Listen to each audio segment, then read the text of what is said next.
భోగి పండుగ రోజు పిల్లలకు భోగి పళ్ళు తలపై పోస్తారు. ఎందుకు? ఇందులో ఉన్న శాస్త్రీయ రహస్యం ఏంటి తెలుసుకుందాం నేటి మహర్షి టాక్స్ లో. భోగి పండుగ రోజు ప్రధానంగా మనకు భోగి మంటలు కనిపిస్తూ ఉంటాయి. అదే విధంగా చిన్నపిల్లల తలపై కూడా భోగి పళ్ళు పోయడం మరో వేడుక. భోగి పళ్ళు అంటే బదరీ ఫలం అని అర్థం. భోగి పండుగ శ్రీ మహావిష్ణువుకు సంబంధించిన పండుగ. ఈ పండుగ రోజు భోగి పళ్ళు పోయడం అంటే సాక్షాత్తు శ్రీమన్నారాయణుని తలుచుకోవడమే అని అర్థం.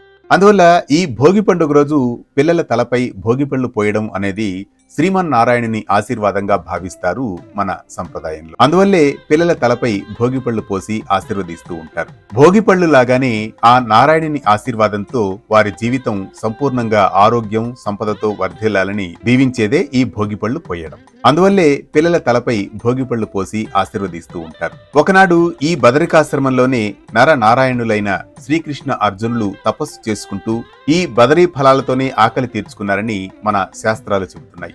ఇందుకు ప్రతీకగా ఆ శ్రీమన్నారాయణుని తలుచుకొని ఆయన ఆశీర్వాదంగా ఈ భోగిపళ్ళు చిన్నపిల్లలపై పోసి వారు ఆరోగ్యంతో ఆయుష్తో వర్ధిల్లాలని దీవించేదే ఇందులో ఉన్న పరమార్థం. అందుకే భోగిపళ్ళు చిన్నపిల్లల తలపై పోయడం అంటే అది ఆశీర్వాదాల వర్షం. ఇక శాస్త్రీయంగా పరిశీలించినట్లయితే ఈ పళ్ళు, పువ్వులు, బెల్లం, చెరుకు ముక్కలు, రేగుపళ్ళు ఇలాంటివన్నీ చిన్నపిల్లల తలపై పోయడం వల్ల అవి సహజ రంగును, సువాసనను కలిగి ఉంటాయి.